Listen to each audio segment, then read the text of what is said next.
Aš manau, kad trumpametražiai yra svarbus taip pat atskirai ir nuo ilgo metro filmo, kadangi dažnai tai vardijama kaip debiutas, įžanga į ilgo metro, tai manau, kad šiuo atveju tai nebūtinai yra tiesa, nes įvairaus amžiaus žmonės kuria trumpo metro filmus, netgi sukūrę ir 10 ilgo metro filmų būna grįžta ir prie trumpojo.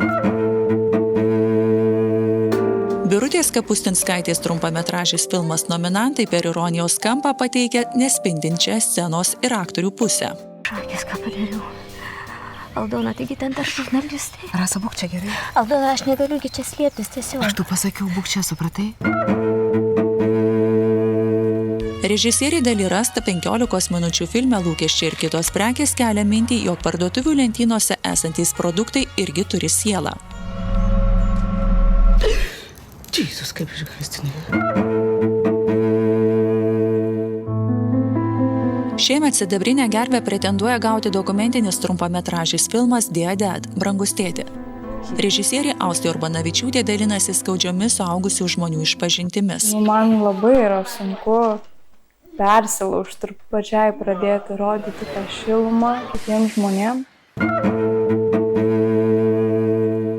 18 minučių filmas Laimingų kitų nukelia į naujų metų naktį, kuri galbūt visam laikui pakeitė jaunų žmonių gyvenimus. Režisierius Lukas Kacinauskas. Ar geri vaistus? Geriau, tos vaistus, ko tu čia nervuojas? Nesinervuoju, klausiu tiesiog. A, ne? Okay.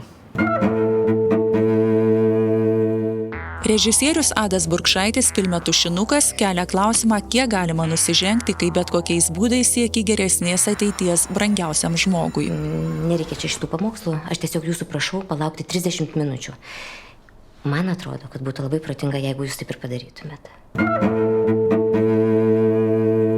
Tai iš tiesų šioje kategorijoje matome skirtingus kūrėjus, kurie nėra galbūt vien jaunoji karta arba ką tik baigė studijas, bet man atrodo, kiekvienas filmas yra išskirtinis, skirtingas ir savotiškai žavus.